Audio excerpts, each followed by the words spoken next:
다음 시간에 윤석열과 검찰, 개신교와 국힘, 이 극우 세력을 어찌할 것인가를 잠깐 얘기할 텐데요. 개신교에 대해서 오늘 그래서 잠깐 얘기했습니다. 개신교가 왜 이렇게 됐는지, 왜 극우적인 세력으로 바뀌었는지, 개신교의 대형교회 목사들이 어떻게 빨대를 꽂아서 신도들의 피를 빨아먹고 있는지, 그들은 어떤 불로소득으로 저렇게 웰빙, 호화 생활을 하고 있는지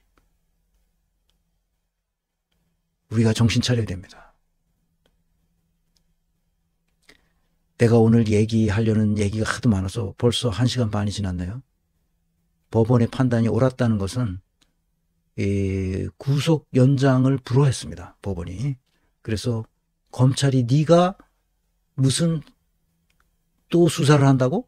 공수처에서 수사한 것 그대로 기소해. 그렇게 법원이 명령을 한 셈이죠. 그러자 반발해서 4시간 만에 다시 신청했습니다. 구속을 연장시켜달라고 법원에다가 신청을 했어요. 검찰이. 그런데 법원이 또 불허했습니다. 빨리 기소해. 즉시 기소해. 너희들이 손대지 마. 이겁니다. 검찰을 법원도 못 믿은 거예요. 여러 가지 이유를 달았지만 결국은 내가 검찰을 못 믿는 것만큼이나 법원의 판사들도 검찰을 못 믿는 겁니다. 범죄 집단이거든요. 그래서 일단락됐습니다. 그래서 어제 기소했죠. 구속 기소했습니다. 나는 법원의 판단이 100번 옳다고 본다. 내가 페이스북에다 이렇게 썼습니다. 검찰을 더 이상 믿을 수 없기 때문이다. 검찰은 내란의 당사자로 참여했음이 명백하다. 방첩사령관이 여인영이 성관이를 장악한 부하들에게 곧 검찰과 국정원이 올 것이다. 그들을 지원해라. 그 명령했음이 드러났기 때문이다. 그런데도 검찰은 추가적으로 보완 수사를 하겠다고? 이놈들이 제정신이 아니다. 어떤 판사가 그것을 받아들이겠나.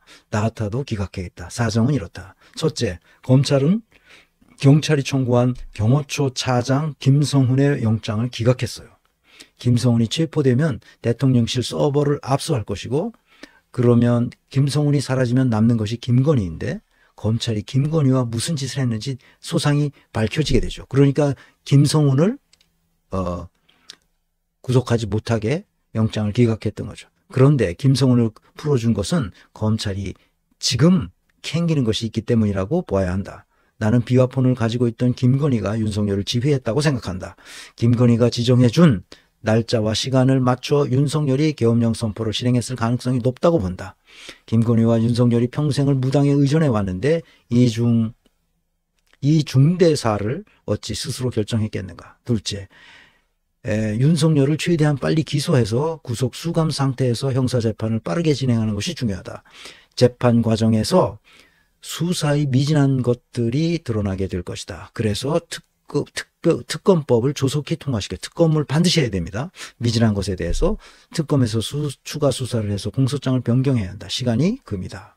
경찰이 작성한 김용현 공소장은 엉터리예요. 경찰이 수사했다는 김용현 공소장을 보면 엉터리라는 것이 드러났습니다. 김용현의 군사반란죄가 빠졌고 검찰의 내란 개입 사실이 빠졌어요.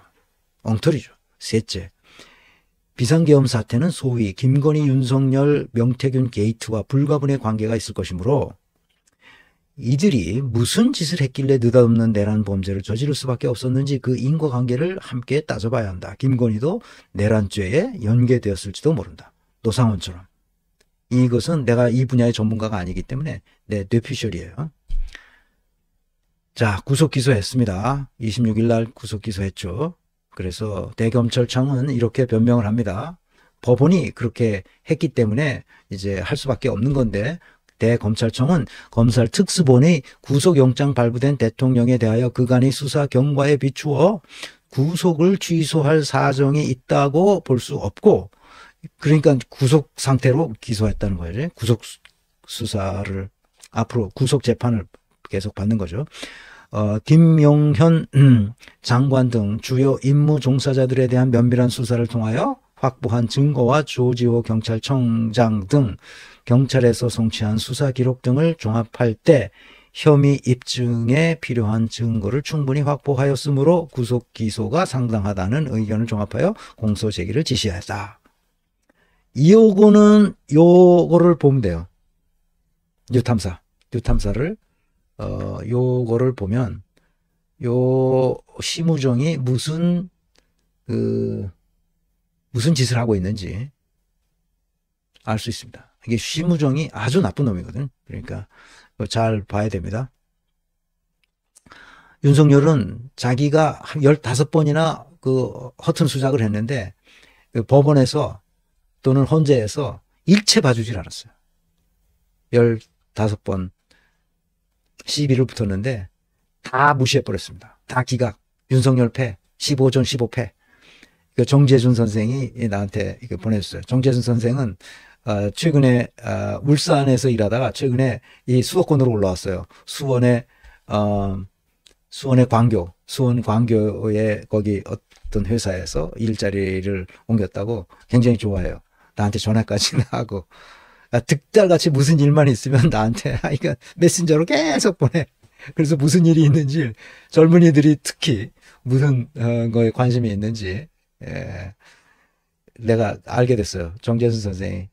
한 번도 만나보지 못했는데 언젠가 한번 만나서 그 밥이라도 한번 사줬으면 좋겠어.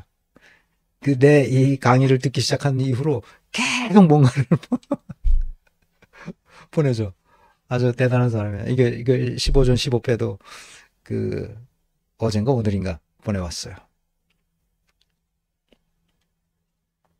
어떻게 내 전화번호는 알아가지고 내 전화번호를 알려주면 계속 전화가 와가지고 내가 웬만해서 전화번호를 안 알려주는데 어떻게 다른 루트를 통해서 어떻게 해가지고 내 전화번호를 알았어. 일제히 이 독주 제동권은 비명계 연대 가능성도. 김동연이 나와서 뭐라고 떠들어요? 조선일보에 나왔습니다. 김부겸이도 나와서 뭐라고 떠들어요? 이 김종석이 이놈 또 나왔어. 이 바보 같은 놈들. 김경수도 나왔어요. 김경수. 김두관이 또 나왔어. 이게 다 바보들이잖아. 그래서 이 사람들에 대해서는 그 허재현 기자가 나한테 전화를 했어요. 31일 금요일 저녁 밤에 뉴탐사, 허재현의 정치 뉴탐사에서 나와서 이 사람들 인사평가 해야 되는데 좀 같이 했으면 좋겠다고 그래서 내가 그렇게 하겠다고 얘기를 했습니다. 이 사람들에 대해서 민주당 사람들을 이 사람들이 어떤 인사평가 결과가 나올지에 대해서 궁금하신 분들은 1월 31일 날 금요일 날 저녁에 와서 좀 얘기 좀 같이 들었으면 좋겠습니다. 허재현 정치 뉴탐사입니다. 강진구 기자도 여기에 강진구 기자도 같이 하고 아마 셋이서 할 것 같습니다. 강진구, 그다음에 허재현, 그리고 이렇게